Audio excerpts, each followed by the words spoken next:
The country's top judge looks back on a number of reforms he undertook a month and change before he steps down and hands over the chief gavel to a successor, as summed up in this report from PTV correspondent Kenneth Paciente.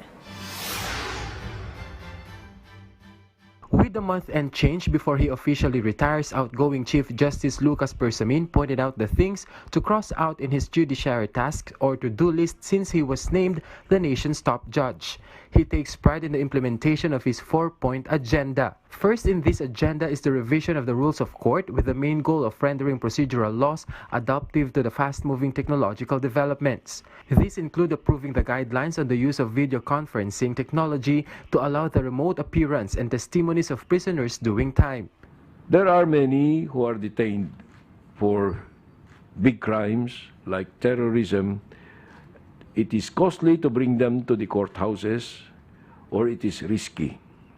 So, if this teleconferencing will be enabled, we will be advancing the cause of justice much more because we will no longer undergo the risks and the expenses of transporting these people from the detention to the courthouses. Also part of Bersamin's agenda had to do with attending to infrastructure needs of the judiciary through construction or renovation.